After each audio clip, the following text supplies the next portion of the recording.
Former Corporal Asala Sikou lay prone on the rooftop of Kayam's largest hydrogen processing factory, the pad of her finger just grazing the trigger of an 18100B sniper rifle. The spotting stats flickered through her eyepiece, measuring distances and wind speeds, a translucent overlay of her vision that she barely noticed even as she absorbed it all. Her cheeks stayed welded against the stock of the rifle, as if both woman and weapon were carved from a single chunk of iron. And even her breath didn't shift the rifle's sights more than a hair. Lines from an old anonymous poem layered themselves gently through her waiting mind. The sand so red, a sky so blue, but not the blue of home. The sky on Kayam was blue above her now, always blue, always cloudless. And silent at the moment, as Asala had dialed her hearing implants off. Her military career had taken her hearing before she left the forces behind. But these days, when she watched and waited, she used her deafness to add focus. Below her, President Ekram's retinue glided to a stop in front of the summit building. Ekram's entourage preceded him out, peacocked in the flashy colors that were popular on Kayam right now. Asala registered their presence, but kept her focus across the square. Her protectee would be appearing soon. With a twitch of her eye, the field of Asala's scope stretched and flattened to show the whole throughway in front of the summit building. If an attack were to come on the general, now would be the time. Realm presents The Vela. Episode 1. Asala had lain on this rooftop for 9 hours, since the moment General Sinrig had arrived on Kayam and been ensconced in visitors' quarters. The seconds had dripped past, and the general had stayed inside. Gaggles of environmental protesters had made a few efforts at approach, but the riot police had easily dispersed them. They'd been tame demonstrators, not like the sensational self-desiccators who'd been plaguing the governors down south, and they'd made no move toward violence. But if Asala had been the one planning an attack on an outer planet dignitary, instead of having been tasked with preventing it, she would have waited until, just about now. The first of General Sinrig's people came out on foot and turned in sharp parade format toward the summit building. And there. Movement. The checkpoint cordoning off the street at the crest of the hill. A gang approaching on individual scooters, small but clear in her scoped vision. Over a dozen people. Too many to mean anything harmless. Asala hovered between breaths, waiting for the confirmation that they weren't more protesters or misguided tourists. She got it almost instantly when the first human guard crumpled to the ground. They were here to kill the general, and she was here to stop them. Asala squeezed her finger back. The rifle report impacted through her shoulder and chest. She couldn't hear the chaos in the street below, but her bullet had found its mark. It always did. Or marks, to be precise. Only an instant later, her homing bullet was followed by others from tripods across and along the square, programmed in patterns she'd preset into the master rifle against her shoulder.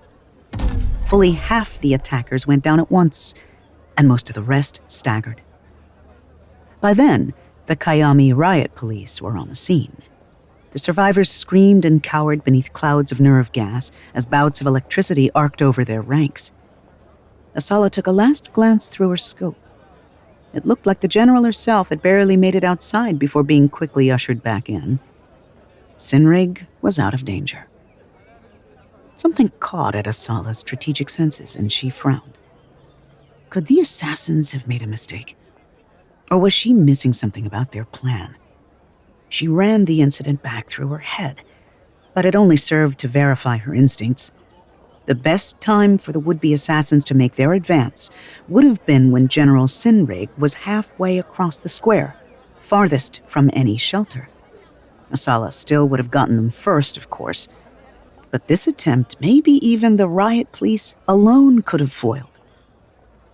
Why had they gone so early? She watched through the scope a moment longer, but whether the mistiming had been incompetence or intended as something more calculated, the attack was clearly over. The Kayami forces could clean up. Asala snapped her rifle into its transport case with the ease of long practice, dialed her hearing back up, and headed for the outside stairs to street level.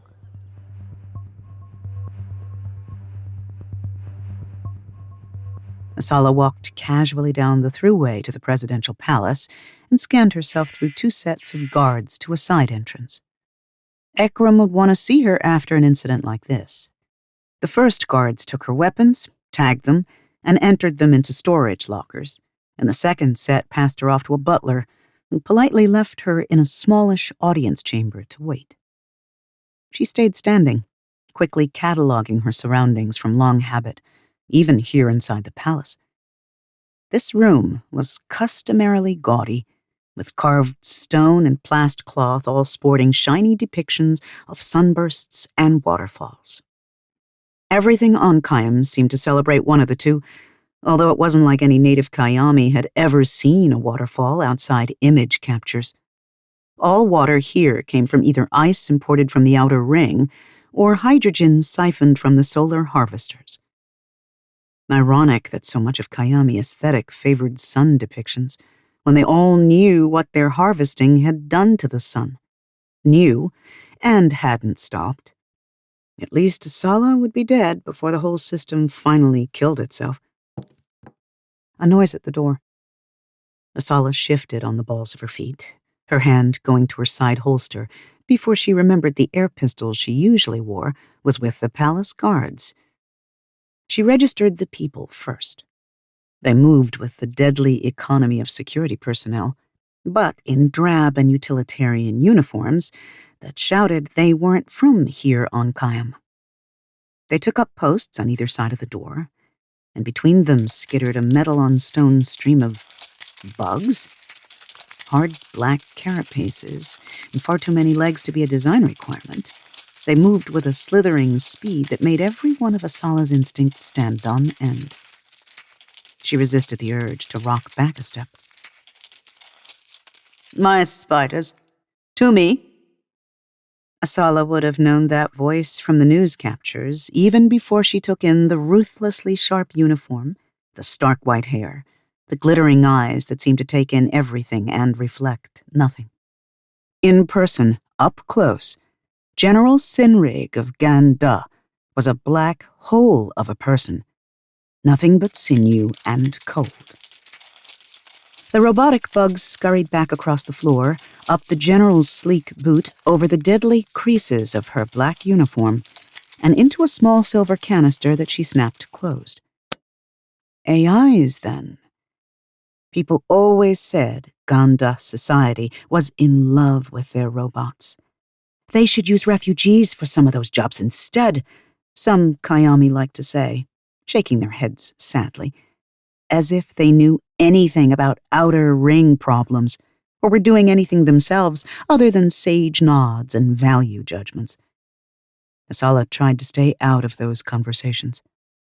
"I'm told you're the person I owe for my life today," General Sinrig said, pocketing her robotic bugs. She did not sound grateful. Asala forced herself to relax under that gaze, to stand straight and let her face go smooth and bland.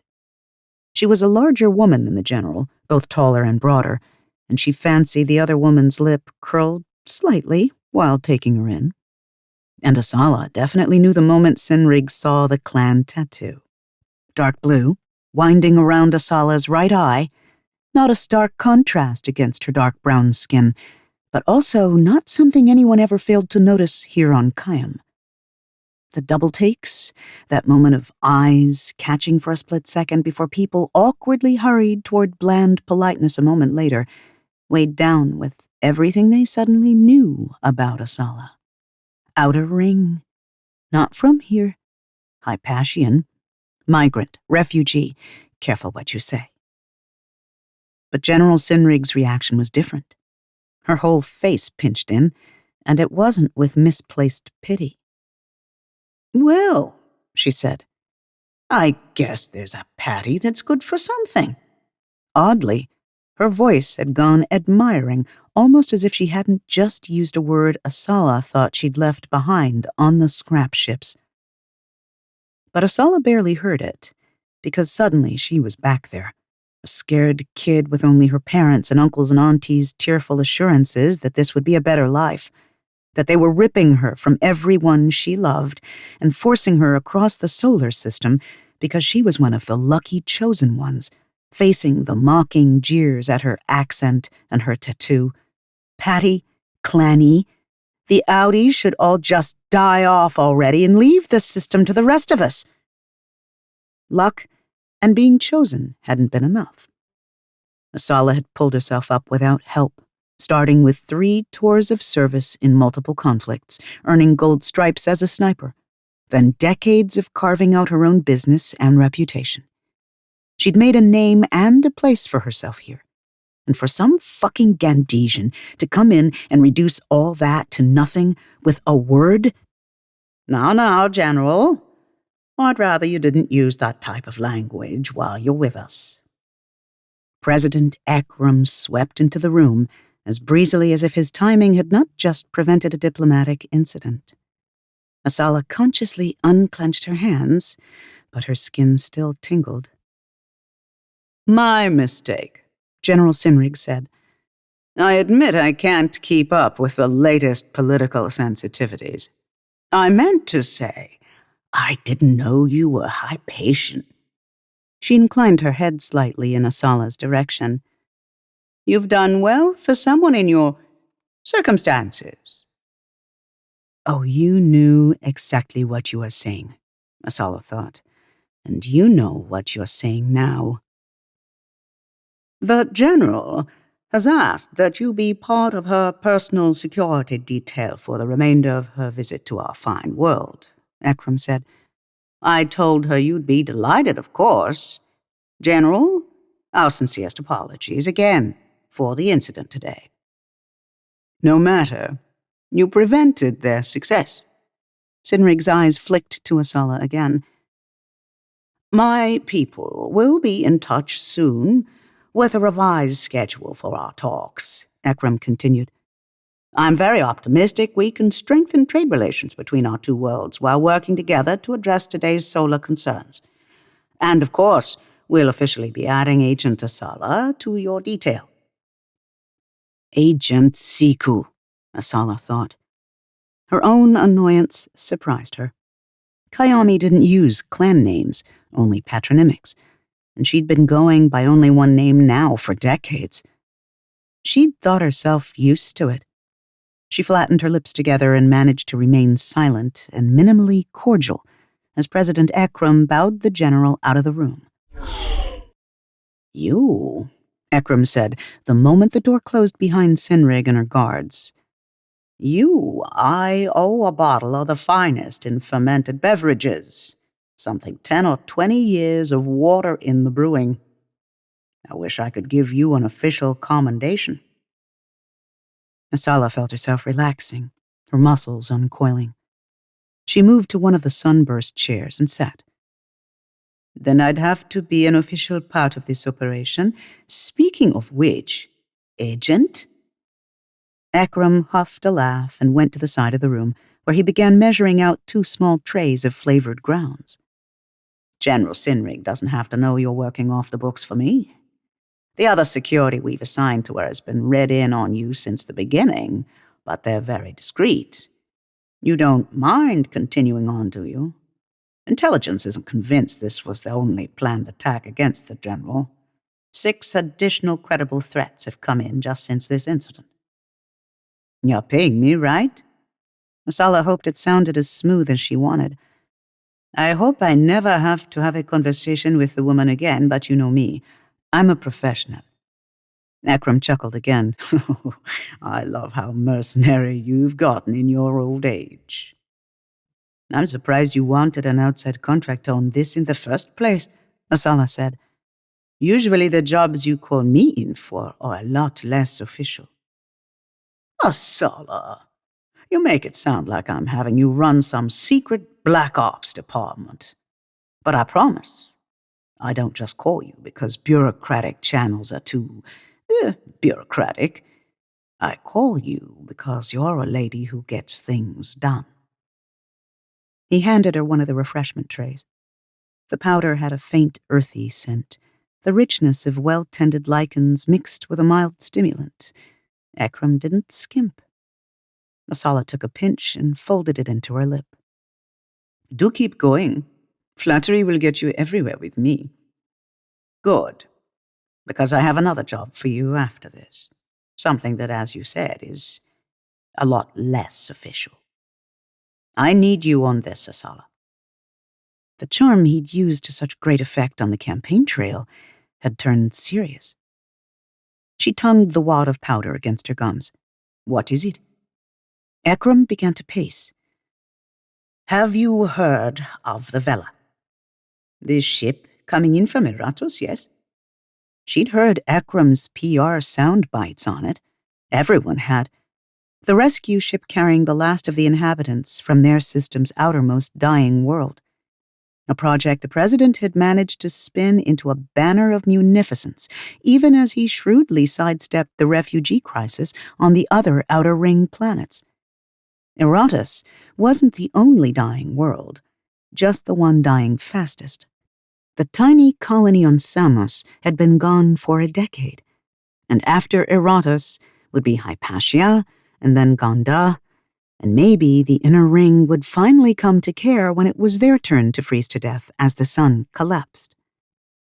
A leisurely extinction, one that allowed everyone to push any inconvenience to another place or another generation. Ekram waved a hand. The Vela's not just any ship. It's the ship that won me re-election. I promised that saving the last of Eratos would be the first step to saving the whole system. The people need to see the Vela's triumphant return. They need to see that this can be fixed, that we can save the people of the Outer Ring, and then we can work to save everyone. He sounded so earnest. You mean people need to see it before the next election cycle heats up? The president gave a half-shrug, acknowledging it. Without strong leadership, we'd be even more lost than we are. I can read poll numbers. I barely beat the globalist candidate last time, even with the Vela. I won't pretend these things aren't important. So what's the problem? The Vela sweeps into the inner ring. You stage a few parades on Kayam celebrating that we saved the last of their world. What's not to love? His face twisted. It's gone missing. Oh, Asala said. I suppose that does make a parade harder. Damn it, Asala. There are thousands of people on that boat, including the entire Eratosi cabinet of ministers. And do you remember Vanya? Sure, the Gravity Queen. She died, 5 or 7 years ago? Artificial gravity had existed before Vanya Ryota, but her team had made it accessible and affordable, pioneering the way into a boom in interplanetary transportation technology. Her legacy is very much alive, Ekram said. Her lab was still active out on Eratos, including her family. All right, I get it. It was always about the celebrities. But what do you want me to do? If they went missing in space, they could be anywhere. Get an astrophysicist to run some trajectories from their last known reporting location. I already know where they went missing. Their last report was that they had to put in for emergency repairs at Hypatia. Asala went cold. No. Ekram didn't seem to hear her. They were going to do a flyby of Hypatia to pick up enough momentum to skip them past Gonda and all the way to Kayam. But instead they had to make a stop. Now, I've been conferring with orbital piloting experts about this. It's not a lost cause, not yet. In a couple weeks, the 17-year dead stretch ends again, and we'll get our few-month chance when it's possible to jump orbits from Hypatia and easily hit Gondar. So if they were able to get their repairs done on the ground, they could potentially make it to Gondar without it taking years and years. And then from Gondar, the inner ring is a lot more accessible. Maybe not in time for primary runoffs, but they'd still arrive before the 17-year planetary cycle. Ekram talked like it was a distant academic truth. To him, it was. To Asala, it had been the promise of an eternity alone, when almost 34 years ago her clan had scraped and bribed to get her a dirty berth on a ship to Gondar. Curled alone in her bunk, with faceless, desperate masses of humanity crammed in around her, knowing that thanks to the practicalities of orbital mechanics, it would be 17 years before anyone could follow. 17 years. A lifetime. And by then, nobody could have followed her anyway, because Gondar had long decided it had had enough of Hypatian refugees. As far as Asala knew, everyone in her clan was dead.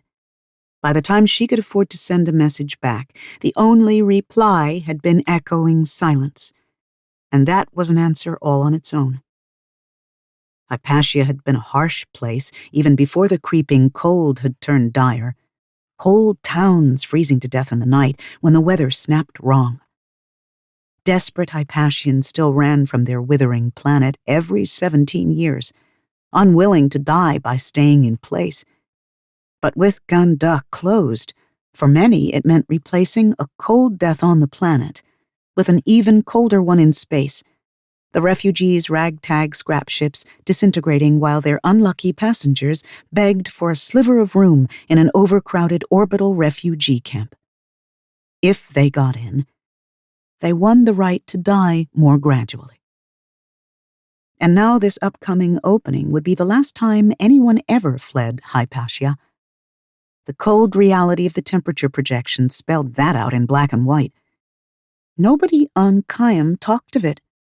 Any whisper of Hypatia's impending demise, and expressions turned uncomfortable, eyes darting away. Ekram would probably still blithely reassure everyone he could send a souped-up rescue ship until long after there was no one left to rescue. All while Kayam's corporations kept cheerfully harvesting the sun's hydrogen, because the damage was done, so it wasn't making a difference anymore, was it? Besides, they needed that hydrogen for water manufacturing, for fusion power. Ekram was still talking. And I'm going to send my kid with you. My youngest. Do you remember them? Not that I don't trust you, of course. He laughed nervously. But Nico could use some real-world experience. Their apprenticeship's been with a data analysis team over at Domestic Intelligence, and they're raring to get some field work. He stepped over to the wall and tapped an interface panel. Send Nico in, would you? Ekram, you're not hearing me. Asala tried to keep her voice even. I said... She didn't get the chance to finish before a 20-something kid whisked into the room, so eagerly they must have been waiting just outside the door. Nico's round face beamed beneath a haircut that strove for the latest in androgynous layered shag fashion, and they stood with the ramrod straightness of someone concentrating far too hard on how to make a good impression. Nico, crowed the president. You remember Asala? I think you met her when you were just crawling or something like that. Remember, Asala? Asala didn't. Ekram often talked like this, as if they'd been at each other's family gatherings every solstice and festival, instead of a grunt and an officer who'd bred some respect long ago in a different life. But she nodded anyway. It's nice to meet you, Asala. Again, Nico said, breaking into an even broader smile. I can't tell you how excited I am to work with... Ekram. Asala raised her voice to break in. Ekram, listen to me. I said no, I'm not doing it. Find someone else to track down your missing ship. Ekram's face went long and surprised, like she just told him she was planning to vote for his opponent. But what about the Vela? Nico blurted. You must want to save the refugees. You're from Good day, Asala said, with an iciness that could have rivaled her homeworld. It might not be strictly polite to walk out on the president of Kayam and his youngest child, but it was better than strangling said child, which probably would have gotten her in even more trouble than if she'd punched the leader of Ganda earlier. She was not going back to Hypatia.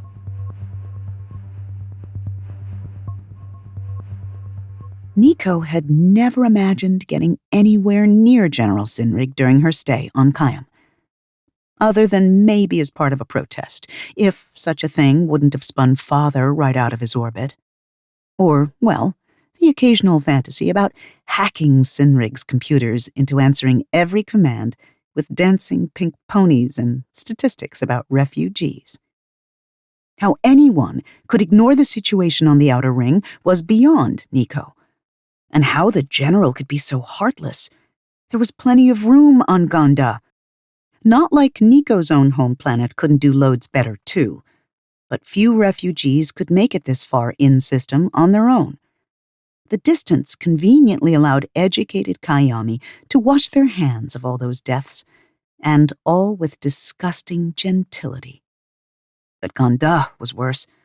So many countless Hypatian refugees at their door, stuck in orbit or in transit, in camps, and yet Ganda for Gandasians was still somehow going strong. It made Nico furious. Yet here they were, trotting willingly toward the guest quarters of none other than General Sinrig herself. Because that was where Asala was. Asala, whom Nico had managed to offend the very first time they'd opened their mouth. You should have known better. She's diaspora. It's probably painful. You should have been more sensitive. The Gandesian and Kayami guards at the door to the general's suite took a blood scan before questioning Nico closely about their purpose and whether Asala was expecting them. Then one guard went inside, presumably to check with Asala, but Nico wasn't worried. People rarely refused the president's youngest child a meeting, even if they wanted to. And Asala's face when Nico was ushered in showed she'd really, really wanted to. Oh dear, how to turn this around? At least General Sinrig herself wasn't present. She must be in the inner rooms to the suite, with Asala alone in the anteroom as her bodyguard, thank heavens. I told your father no, Asala said flatly, as soon as the guards had gone back into the hall and the door had shut behind them. There's nothing to discuss. I think there is, though, Nico pressed. I know you probably feel like someone else can just go instead, but you didn't hear Father when he was briefing me. He says there's no one as good as you. You could be the difference between those poor people dying or... That's not my problem. Asala turned away. If it's not you, I don't go either. Nico accidentally said it too loud and pressed their lips together. A gate shut too late. It was true, though. Even the privilege of being one of Ekram's children wouldn't get Nico an assignment like this. If Asala refused and Father went through official channels, he'd be forced to dispatch a squad of senior intelligence commandos. And that squad would certainly not include Nico, a green rookie whose only training so far had been data work. But Father wanted Asala, and he wanted this kept quiet, and he also wanted a hedge against any Hypatian loyalty she might have left, just in case anything went wrong out there. And that meant a rare Nico-shaped chance. For Nico's part, they'd been privately hoping Asala had Hypatian loyalties left in spades, though that was looking less and less likely. Asala had turned back, her gaze narrow and calculating. Nico decided to try for some partial honesty. I care about the outer planet refugees, okay? A lot. I think we should be doing so much more. Part of my apprenticeship has been working on the nets, making connections with people out there. But here, I'm sheltered on Kayam, and I can't do anything. This is a chance for me to get on the ground and help people in a real way. And what? You want me to prove to Daddy that you can pull off a mission? That hit a little too uncomfortably close to another truth. Nico winced internally and tried not to show it. I can. I've pretty much finished my training, and I've got a lot of contacts on the Outer Ring now, and I have specialties in network accessibility and computer security. You mean you're a hacker? Nico half smiled.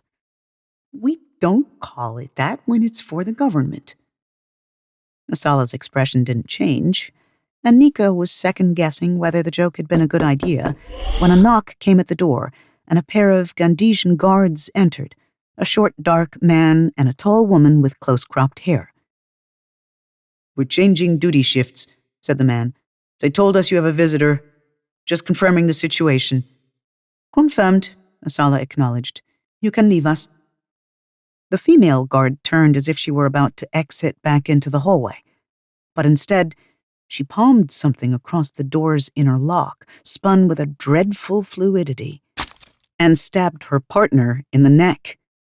No, not now! That was all Nico's stunned brain had time for before Asala shoved them out of the way. The floor somersaulted into Nico's cheek. Ow! And Asala grunted. Was she hurt? The traitor guard had some sort of hand weapon out, brandishing. Asala launched herself at the guard out of nowhere. The weapon in the guard's hand pulsed once, and Asala half folded over, but somehow that didn't stop her, and she plowed into the woman and took them both into the wall so hard something cracked. The guard's pistol skidded across the anteroom floor, only a few meters from Nico. Nico's mind had blanked out, half-coherent thoughts popping like oil on hot metal. She can't kill Asala. And would she have killed me too? And blood, there's so much blood. How is there this much blood? And finally, after far too long, I can be the one to stop her. I can do it. Go! Asala and the guard were grappling on the other side of the room. The wet, meaty thumps of flesh on flesh, the crack of someone being hit badly, and a yell of pain. No, don't listen. Just get to the pistol, ignore the blood. How is it everywhere? Nico tried to take a hold of the guard's weapon with tacky, shaking fingers, not at all sure they were holding it right, and raised it toward the other side of the room. Stop! Asala did something with one leg then, something vicious that landed a knee in her opponent's face. The guard toppled off her. I said stop, Nico cried.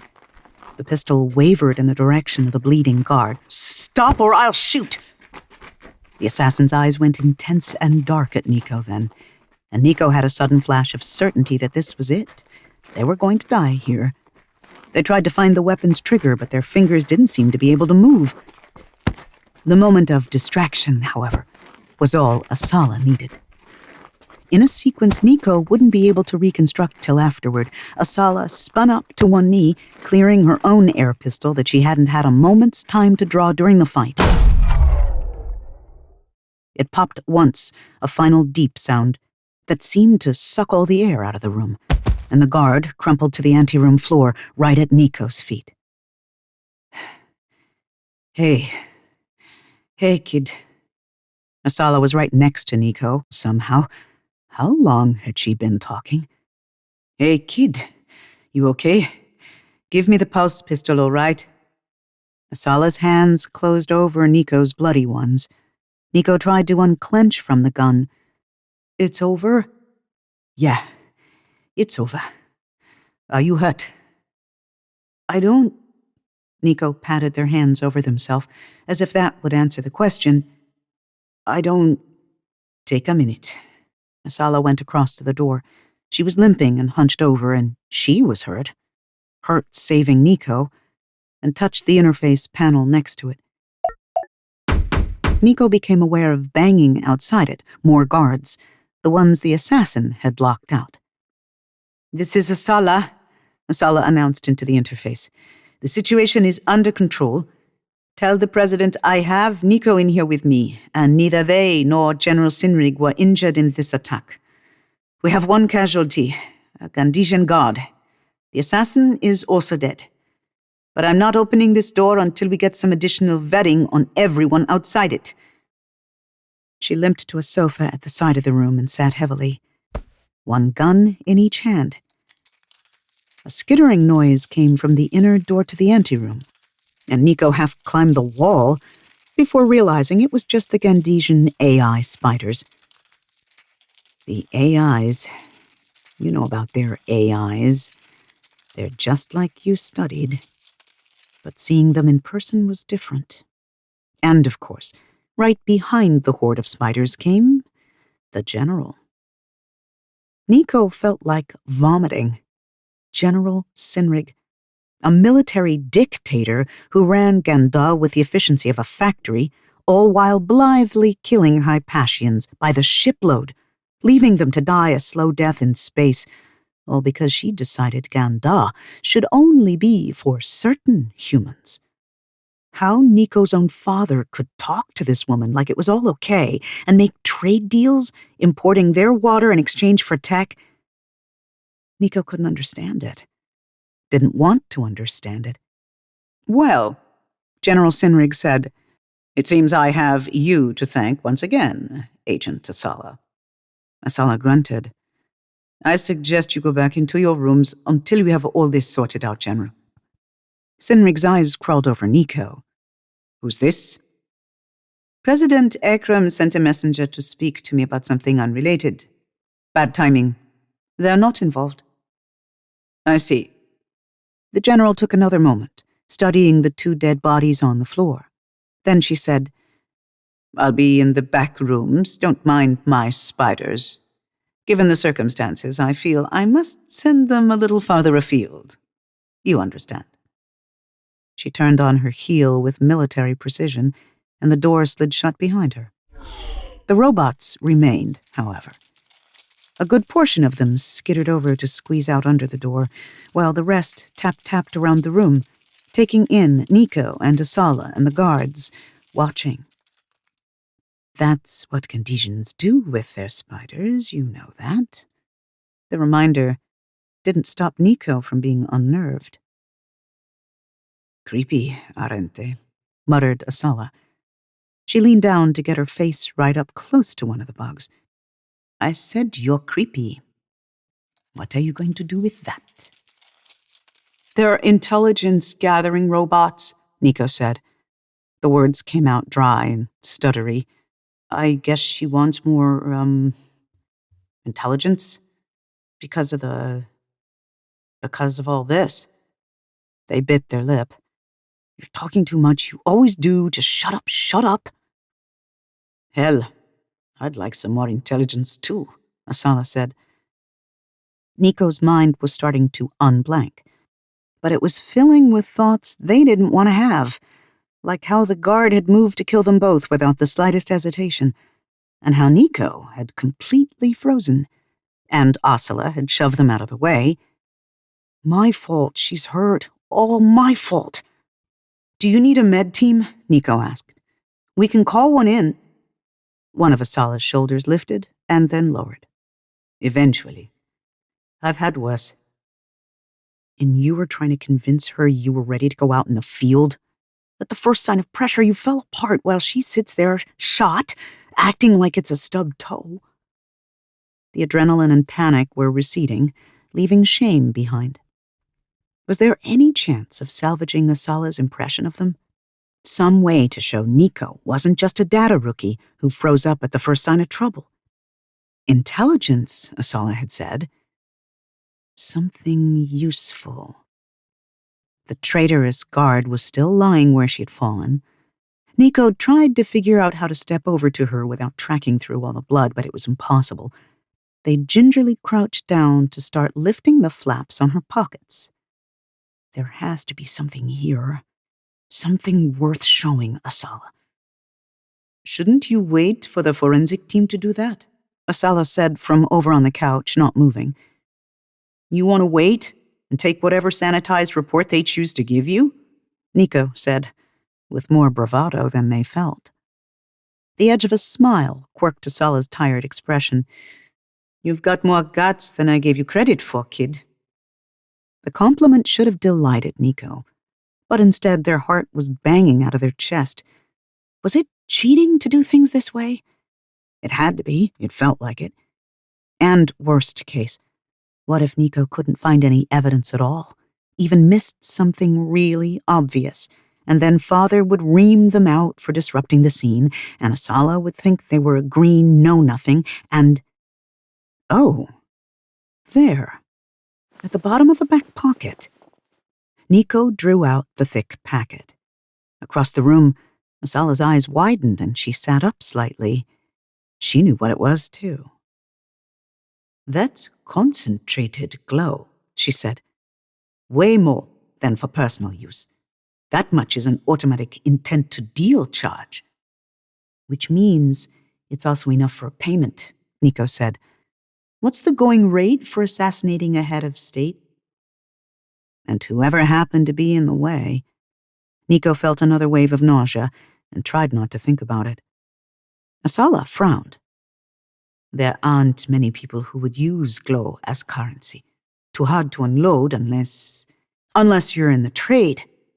She's gotta be out of Khwarizmi." That wasn't too big a leap, was it? Nico didn't think so.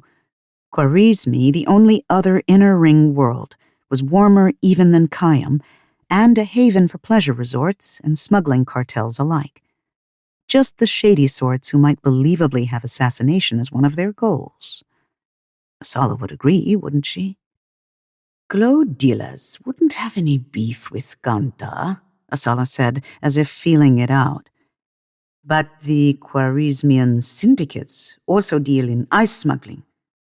Throw Ganda into chaos, especially now, and the black market for water would go through the roof."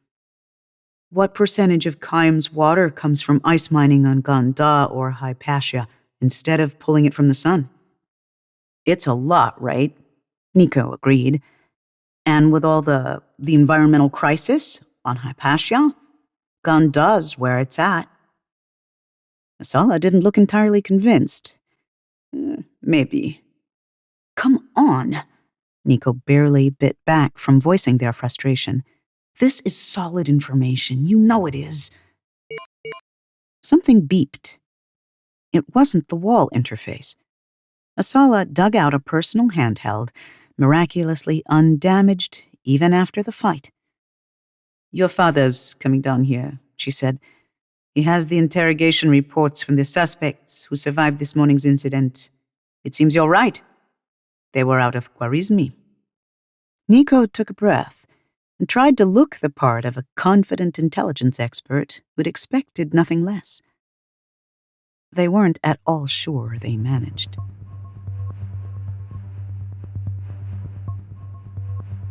"I hope I never have to have a conversation with the woman again," Asala had told President Ekram. And now here she was, ringing through to the general's personal quarters at an hour well too late for polite calling of any variety. She hadn't slept in a full day, and the nanosplints tingled painfully where her ribs were knitting back together, but she was on the scent of something. Everything was fitting together so well, and yet somehow just slightly not well enough. She cradled one hand over her injured side while she waited at General Sinrig's inner door. The med team had told her not to exert herself, that she'd damaged internal organs, and healed didn't mean it all couldn't be jarred out of place. But Asala had never been good at listening to instructions when it didn't suit her. It was a long, long time before Sinrig answered. In the meantime, Asala ignored the spider chittering behind her. "At least the woman will know who's calling," she thought sourly. When General Sinrig finally did open the door, she was dressed in full uniform. "Am I mistaken?" she asked with a curled lip. "Or is it not a very late hour here in Kayam's capital?" Asala quickly said a canto of Our Mortal Stars in her head, one of the verses she used to relax herself while she waited with a rifle. She took a breath. "I need to examine your ship." "Out of the question." "I could just go to sleep and let you die. But that That would have stung her professional pride. The intelligence about Khwarizmi is wrong. Explain. I think both assassination attempts were distractions, Asala said. The attack in your chambers came immediately on the heels of this morning's show in the plaza, almost as if they expected the first attempt to fail. And I think they did. This morning's incident was timed to be stopped, and this afternoon, the guard should have known she wouldn't be able to get past the inner doors before real security caught up to her. Even if I hadn't been here to stop her, the intelligence needed to get this far should have told her she couldn't succeed in the time frame she had. I think someone paid these people and then didn't tell them they were being set up. Their true purpose being to throw you off your routine. As she said it, it felt right deep in her gut, where she'd learned to trust her instincts. If the general would just cooperate, damn it, Asala would solve this and save her sorry Gandesian hide for a third time, and the mighty General Sinrig would always and forever owe her life to someone with a clan tattoo. Wouldn't that be sweet justice?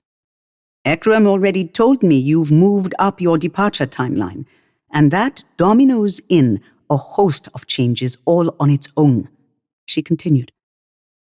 I've been combing through the interrogation reports, and one bit might have some truth to it. One of them said something about an indirect attack before going silent, but both the attacks we've seen were more than direct. Indirect suggests something like coming at you in transit, or poisoning your food or your water supply. I bring my own sustenance for that reason, Sinrig said. It is secure at all times. I know you do, but I checked your ship's logs. There were some mass variations recorded. The ship was the weak link.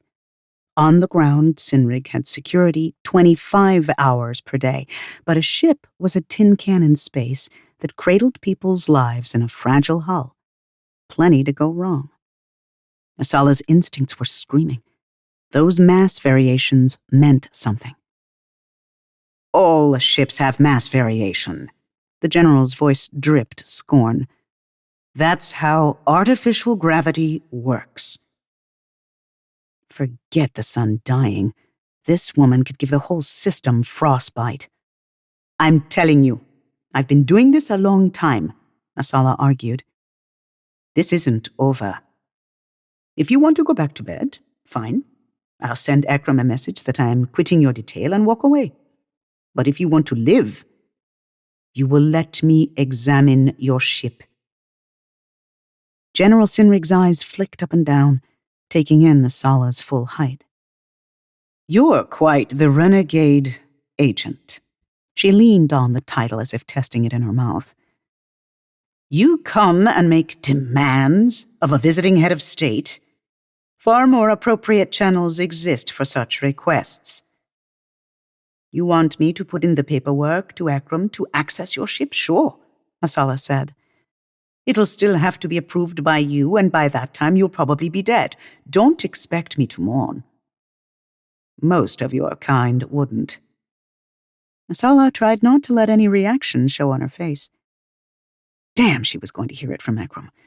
But that conversation would go a lot easier if she had a living protectee to flaunt. Sinrig held Asala's eyes for a long minute. But if she was trying to outwait a sniper, she failed. She finally broke the gaze and folded back her sleeve to tap some commands into an armband. The codes to access my ship, she said, holding out her arm. Asala touched her handheld to it. We have a saying on Gonda, said General Sinrig. The worm that raises its head from the hole is right, or it is dead. Good thing I'm not a worm, Asala said. Armed with the general's codes, Asala exited the outer suite and ran right into Nico. What in cosmic hell are you doing here? Nico straightened and brushed himself off.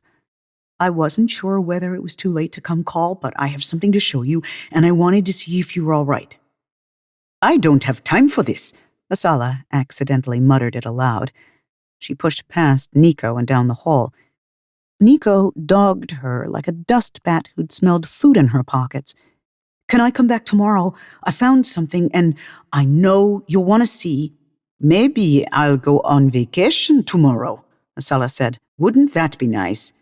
I'll take a cruiser to Khwarizmi and relax in some real hot sun. Maybe try some glow. I hear it's an experience.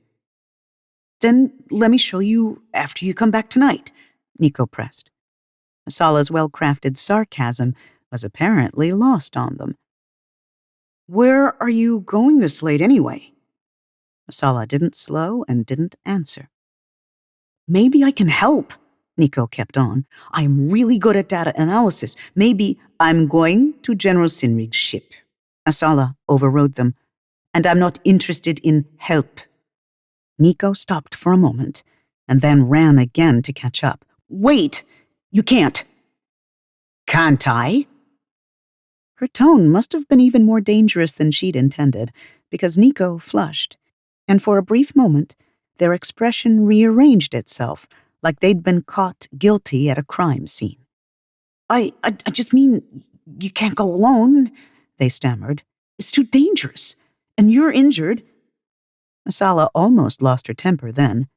This kid needed to learn when to stop. Yes, an empty ship will be a match for me, I'm sure. Oh, look, we're at a security checkpoint. Don't wait up. Asala scanned herself through the checkpoint, blithely assuming her problem solved. But of course, Nico being the president's fucking kid, they scanned through right behind her without a question asked. She had 3 options. 1, call security on Nico, which would be a pain in the ass, hold her up, and might not work anyway. 2, get aggressive with the kid until she scared them away, which might get her in trouble with Ekram, but might be worth it. 3, let them tag along, ignore them, and assume that if they could scan through all the checkpoints, any security risk they posed wouldn't be on her head, so who cared? Option 3 felt like the path of least resistance. Her ribs twinged in agreement. She successfully tuned out Nico for the short magline ride, and then the longer walk until the elevator access point. Kayam's infrastructure was complex enough to have surface-to-orbit options other than shuttles, and the general's ship was docked to a military-run government platform accessible by space elevator. Whoa, Nico sounded awed. I've never been up before. It's not glamorous, Asala said shortly. She hated space elevators. Her hearing implants always got finicky at the stratospheric pressure differences, and it took hours of achy fiddling afterward to tune her hearing back in properly again. Come to think of it, that might be a prime excuse to turn them off for the trip up. Nico tried to talk to her only a few times before giving up. She'd told the truth. It wasn't glamorous. This was an older elevator, and the utilitarian cars were fully enclosed rather than the glittering glass bubbles designed for tourist access. The journey to the platform was like sitting in a magline car with no windows and trying not to throw up while one's body went heavy and the air got squiggly. The one saving grace was that the orbital platform had artificial gravity, and it kicked in early enough to counter the deceleration and keep them on the floor, albeit with a mashed-up tingling in every part of Asala's body before the antigrav fought and won. But at least they didn't have to deal with weightlessness. Small favors. Asala hated weightlessness. When they got out, Nico tried to crane their neck in all directions at once, as if there was anything to see here other than the metal struts of the hangar. They said something. Oh, right. Asala adjusted her implants, wincing at the familiar throb of the pressure difference. What did you say? We're actually in space. No shit, Asala thought. The general's ship was easy enough to find, if nested behind multiple additional security checkpoints. Nico followed her straight in here too, damn it. Asala was starting to suspect they might have some way of greasing ID authorizations, given their sales pitch about being good at computer security. Or maybe their pointed tendency to announce their name with full patronymic. Yes, Nico Av Ekram, yes, that Ekram, kept any of the human guards from voicing a question. Let me help, Nico begged Asala as they made their way through the final security gate. I can sort through the logs. I've done that sort of thing millions of times.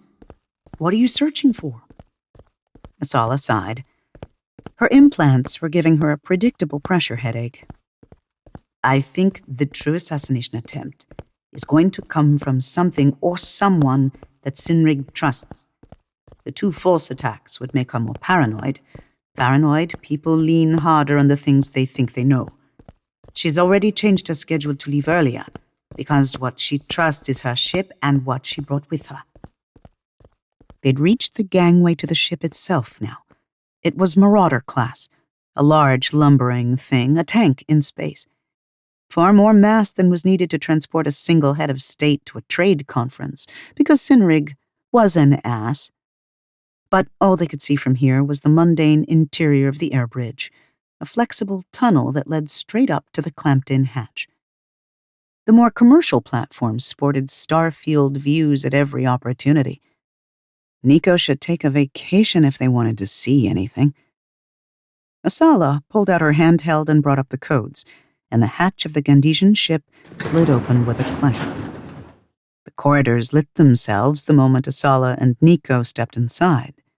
At the first whir and click behind her, Asala spun, and her hand went to her side. But it was just another one of the Ganda's AIs. This one, a gawky caterpillar-wheeled thing with a hell of a lot of pincher arms. We don't need any help, Asala said warily. The robot clicked and whirred back a touch. Behind it, a black globe that was probably a surveillance device seemed to swivel within itself and focus on them. I'm feeling very watched right now. Nico's voice had taken on the tight pitch of someone speaking only to fill the silence. Asala couldn't blame them. She imagined the general tracking their progress on a screen from the comfort of her quarters on Kayam. This explained why Sinrig had not insisted on a chaperone. Asala had wondered. The whole damn ship was chaperoning them. She tried to ignore the AIs and synced her handheld to the ship's internal network. I want to run scans on these mass variations. There are 2 standard deviations off normal. Doesn't that just happen in like 5% of cases? Nico said. And it doesn't just happen in the other 95%. Asala frowned at her screen, scrolling through log reports. She hadn't been on a Marauder class before, but it was basically the same as a Pounder, and she'd lived on one of those for years. The quick way to figure out if this is just an artifact of the artificial gravity or not would be to release the exotic matter containment and see if the numbers still line up. But that would leave the general floating all the way back to Ganda. Tempting, now that she'd thought of it. But there's another way. Look, I think you're sniffing down the wrong track, Nico said. How would mass variations affect her food or water supply? We should run the AI surveillance of those, or check which humans have been on board. The biggest part of hacking is good social engineering. If someone got access to the ship's navigational plan, they could direct her right into a... Got something, Asala said. She wasn't sure why she'd started talking out loud. Maybe it was all the creepy AI eyes around her, or maybe she'd finally given up on Nico going away. If I create an inverted model out of the negative mass on the ship... Yup, we've got a thing that doesn't belong. That's odd. What? Asala didn't answer. She'd expected backtracking the mass variations to give her something. but she'd thought the glitch was more likely a mask for some other environmental control fluctuation. She hadn't expected actual mass. A good-sized portion of this ship was significantly heavier than it was supposed to be. Asala took off down the corridor, ignoring collections of wheels or arms or camera faces that woke and whirred at her passage, and also Nico behind her, who was going on about how was this really safe, and wasn't Asala still injured, and shouldn't she contact the president and get a security team out on this instead, and was the ship really their jurisdiction anyway? With all the distractions, it took a good bit of pacing and tracking on her handheld to find the camouflaged door in the bulkhead. "Wait!" Nico yelped. "Don't!" Asala hauled the door back. An arm came out of nowhere, not a mechanical arm, but a human one. Asala grabbed for her air pistol. "Oh my heavens!" cried a creaky voice. "You must be our contact. Thank you. Thank you." And an old man collapsed against her, weeping. An old man with a clan tattoo. Asala looked over his head. Deep into the bowels of the ship, this entire sealed-off cargo area was filled with Hypatian refugees. Old people, children, families huddled together, sharing one thin blanket to 5 of them. Some curled on the floor, unmoving, sick or dead. They'd risked boarding the most unfathomably dangerous ship possible, their foolishness almost unbelievable if not for their equally stunning desperation. The stench of unrecycled humanity rolled over Asala in a heavy layer. Her throat constricted, and her brain shriveled to nothing. It's all right. We'll help you. Right, Asala?" Nico had flipped from panicked to instantly solicitous, patting the old man on the back and calling out to the rest of the vacant, staring eyes beyond. "We'll help you. Just hang on."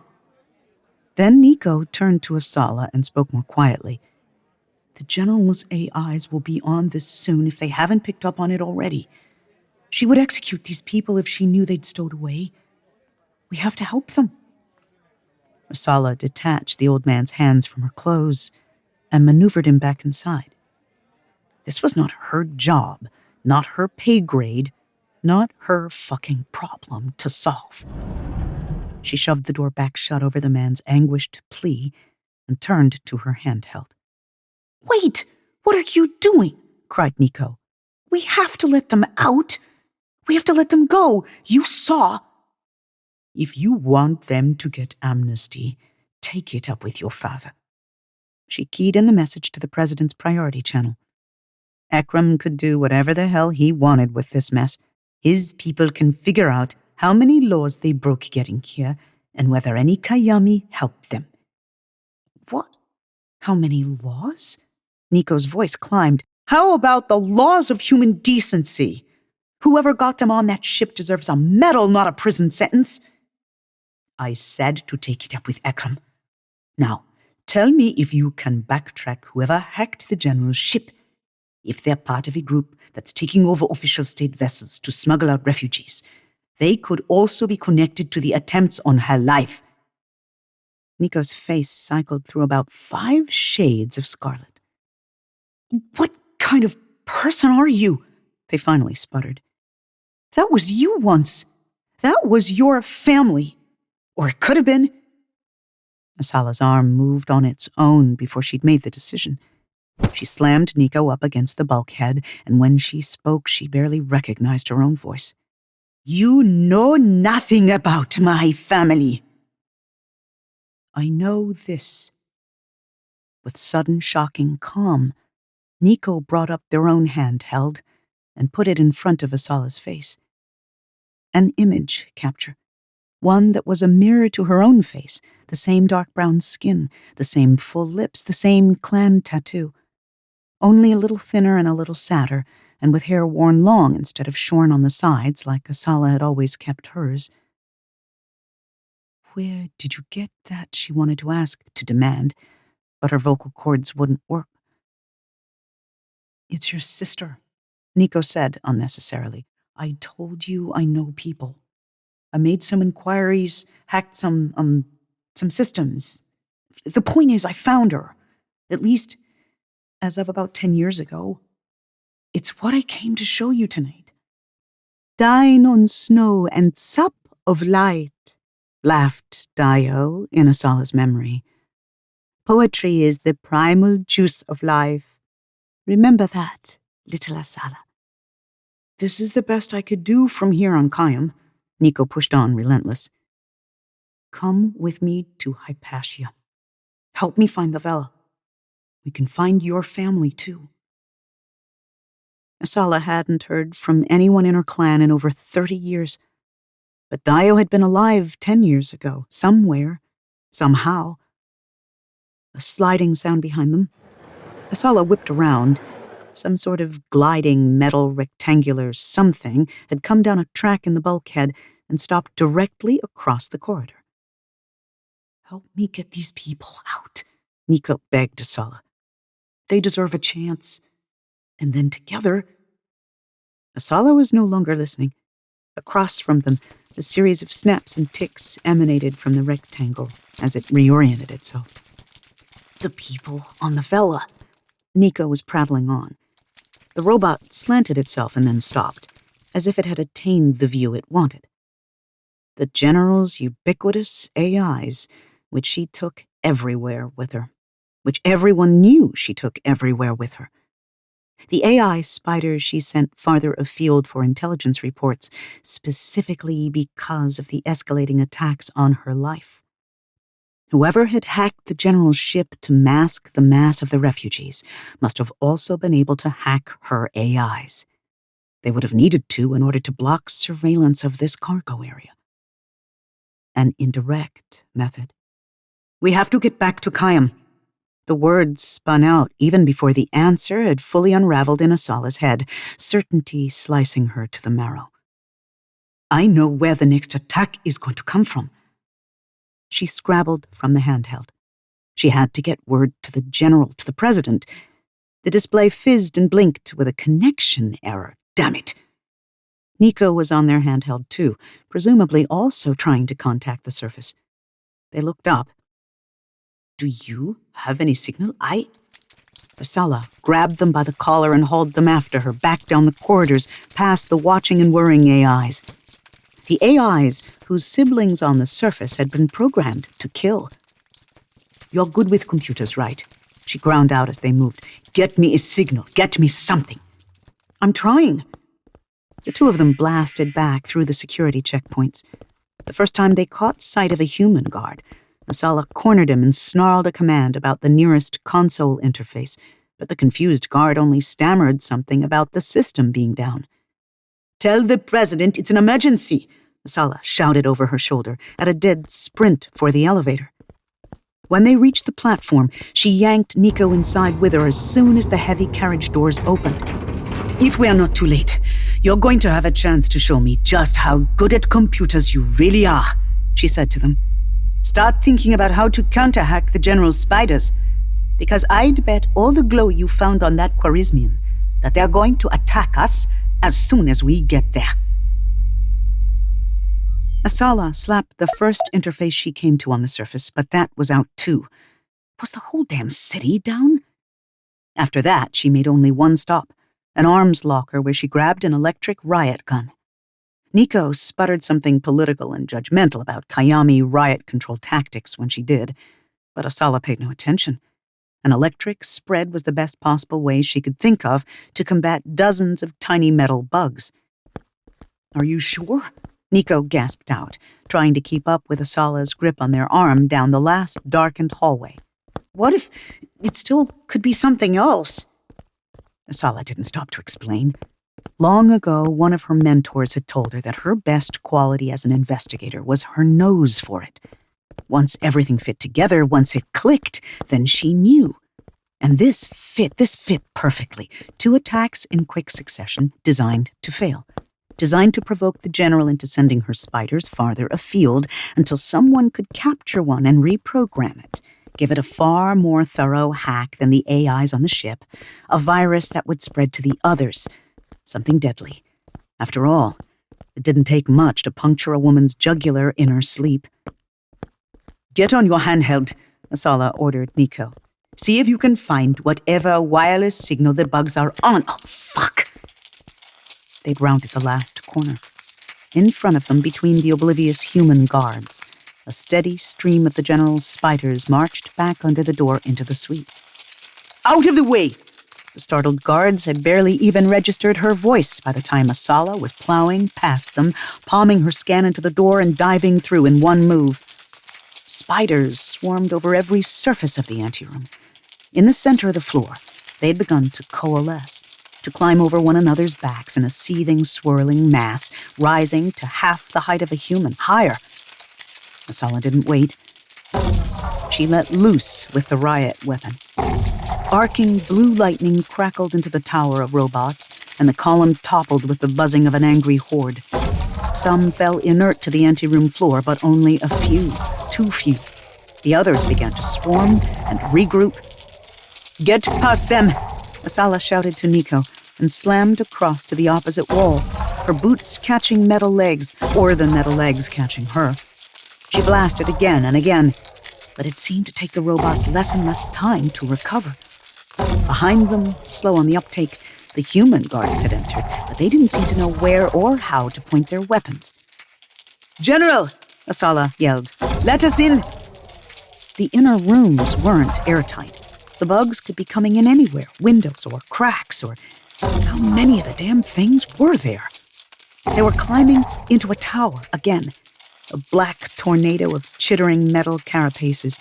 It had no face, but somehow it seemed to turn to them. The general's door slid open. Asala plunged through, dragging Nico with her before palming it shut.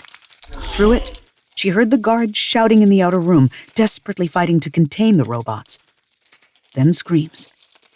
Then silence, save the whispering chitter of metal on metal. "Barricade any entry points," ordered an imperious voice. General Sinrig, taking control as if she'd known all along that her bugs were to betray her. "Here." She tossed blankets and plast cushions at Nico and Asala. Then she split open a portable med kit and started spraying field sealant over the sides of the windows. "Nico, stay on trying to hack them," Asala countermanded, jamming a blanket into the crack under the door. None too soon.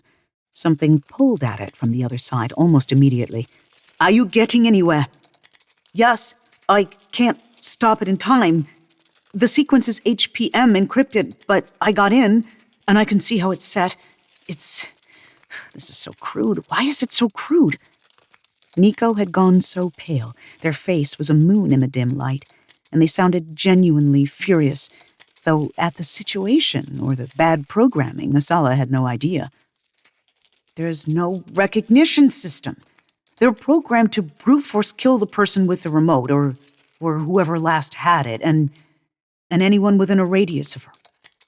This could have gotten my father or anyone. They just want to kill everyone in the area." "General," Asala said. The general didn't even hesitate. She slipped a silver cylinder out of a pocket, the very pocket that had held some of her trusted bugs the first time they'd met, and tossed it to Asala. "What are you doing?" cried Nico. "My job," Asala answered, and ran.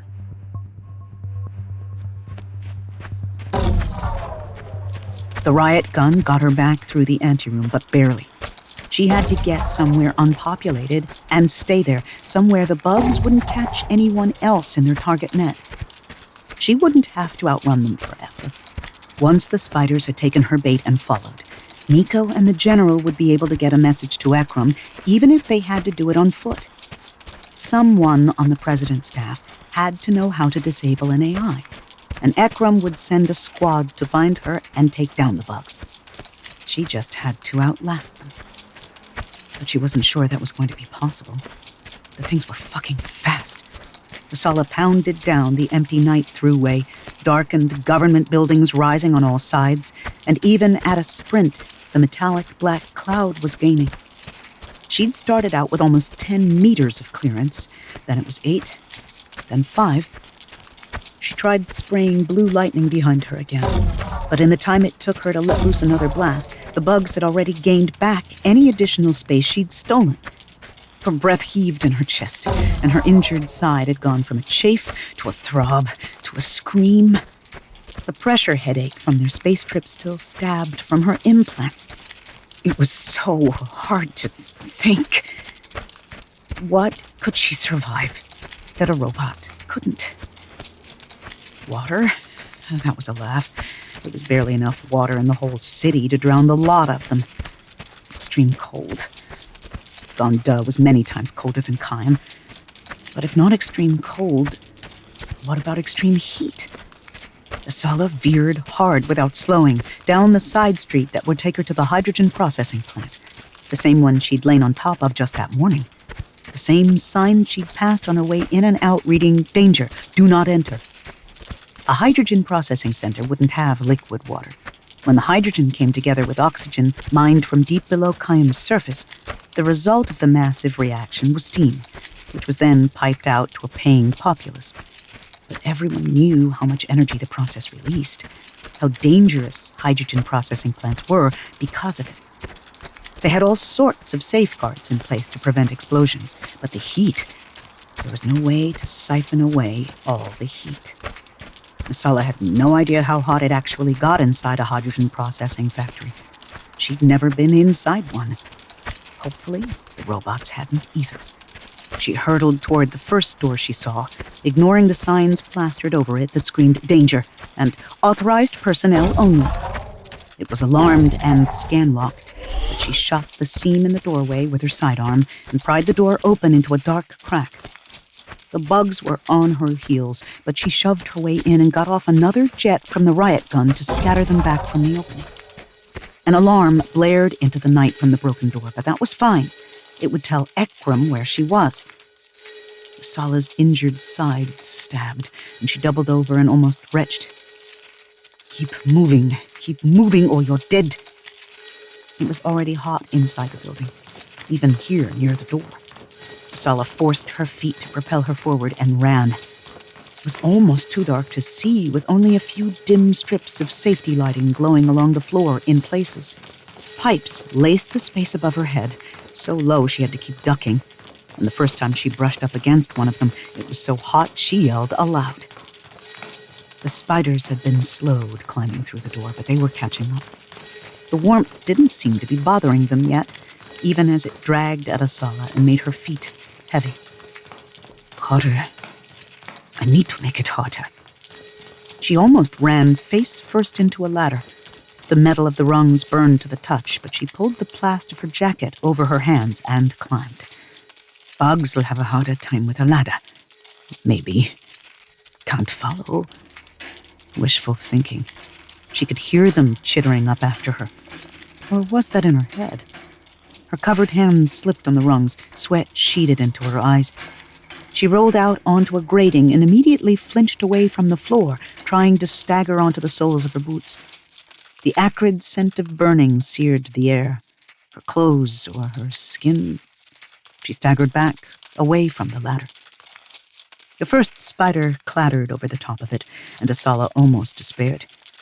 Then it listed drunkenly to the side, half its legs crumpled, and it fell through the grating. More spiders made it over, a few more fell, a few kept coming. Asala lurched into a hobble. It's who falls first, them or me.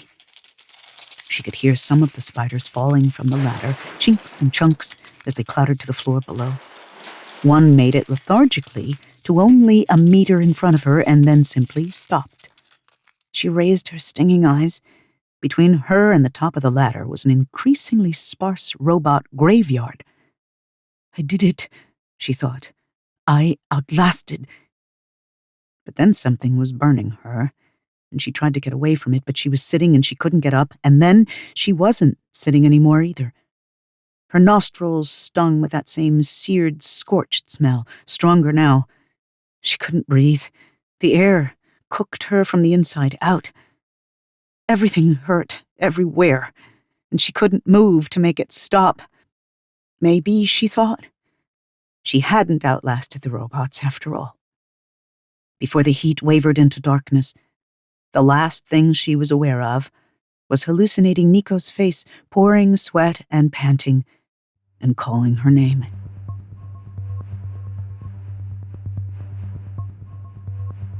Dio locked Asala in a hug so tight she couldn't breathe, their foreheads together. "Don't forget me, little sister." "I don't want to go," Asala said. "You have to. One more person safe means they work on the next person.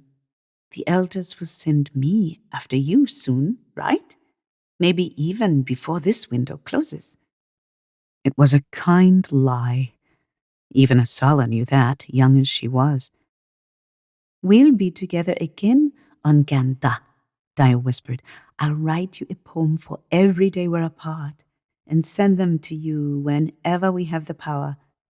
Remember, my heart collects the ice of years stored to melt when next we meet. Right?" But somehow the girl then knew, with the hindsight of a woman 3.5 decades older, that the poems would never come. That girl would wait and wait and wait, and then finally she would force herself to stop waiting and close those memories away. Asala jerked awake to the smell of sterilization and medicines. A hospital. She was in a hospital, and Dio wasn't here. Her eyes went to the chair next to the bed. For some reason, for a split second, she had expected to see Nico, but the chair was empty. A medical assistant puttered in and clicked the consciousness monitor at the side of Asala's bed before glancing down at the readouts. "Ah, we thought you'd wake up soon. You took some nasty damage, but a few more hours should be all it takes to get you back together. Your friend who pulled you out is fine too, by the way. Minor burns only." Nico. She hadn't dreamt it. "What about the general?" Asala said. The words came out scratched and croaked. "You mean General Sinrig?" The assistant frowned. "I've heard she's leaving today to go back to Ganta. Is that what you mean?" "I think she's in with the president right now, concluding the trade talks. Anything else would be above the level they tell me, I'm afraid." Asala relaxed into the bed. The general was alive then. That was all she needed to know. She closed her eyes. "My heart collects the ice of years, stored to melt when next we meet." She snapped back awake. "Excuse me," she said to the assistant. "Could you find me my handheld? I need to send a message to the president."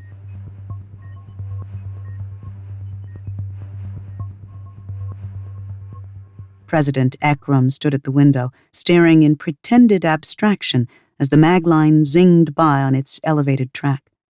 Kayam had warring regional governors in the canyons, a massive water pipeline collapse in its third-largest city, and now these suicides by desiccation driving the news cycles into a frenzy, as if they expected him to solve the looming environmental crisis with a clap of his hands.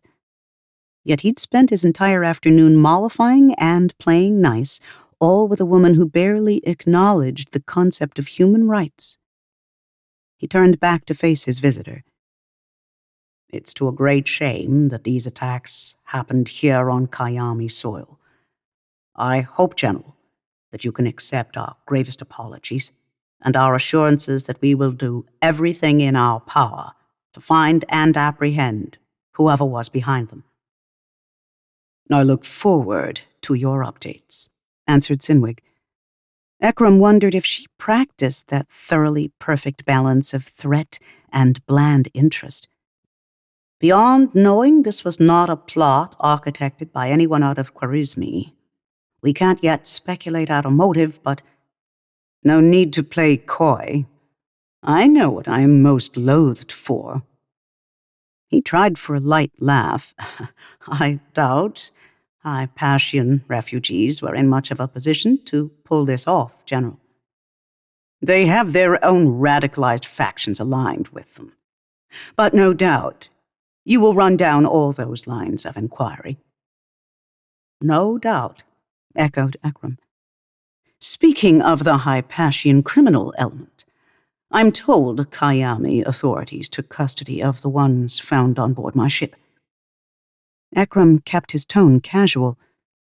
Would you rather take them back with you instead? We can work out the jurisdiction.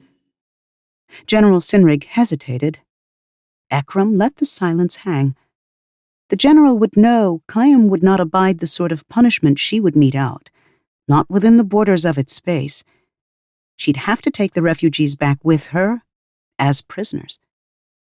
She flicked a finger.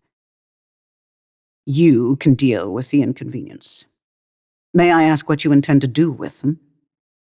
I thought to give them amnesty, he answered, still nonchalant. At the request of the agent who so nobly saved your life, I thought it the least I could do to reward her.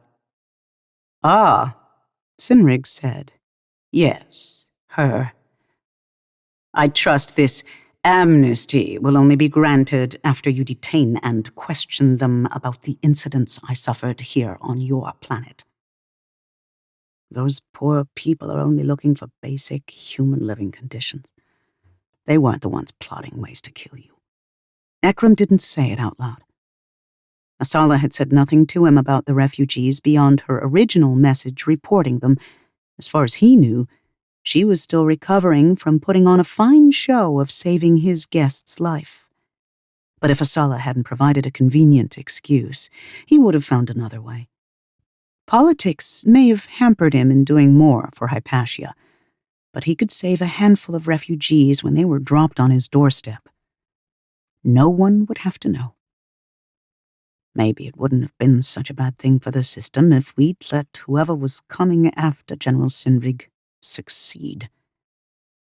The thought gave him a jolt of guilt. No, heads of state had to have a basic respect for each other, no matter how much they disagreed. Without that, civilization would already be lost. He finished out the meeting mostly on automatic, his mouth making all the final arrangements of their summit on its own. My people will be speaking to your people. We'll hash out the rest of the details. Thank you for such cordial discussions. Then, finally, he bowed General Sinrig out of his office. Her human security still flanked her, but she looked different without her AIs. Not smaller or less dangerous, no. Almost more so. As soon as she was gone, Ekram let himself slump into a chair. Just for a moment, he let himself be tired. His main console beeped with a priority communication. Asala. Mustering some energy, he reached over and flicked the message open.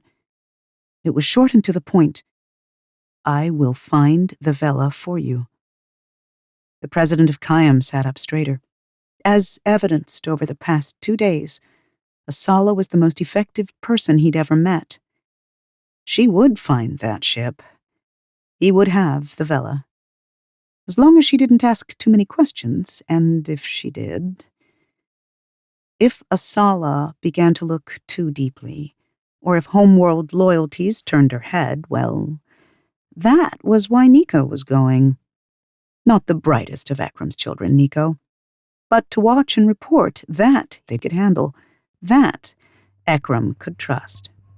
After all, family was family.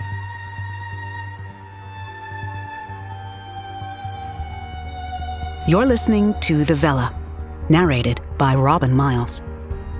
Produced by Realm, your portal to another world. Realm, listen away. The Vela is written by Yoon Ha Lee, Becky Chambers, S.L. Huang, and Rivers Solomon. Executive produced by Molly Barton, Lydia Sharma, and Julian Yap. Audio production, sound design, editing, and theme music by Amanda Rose Smith.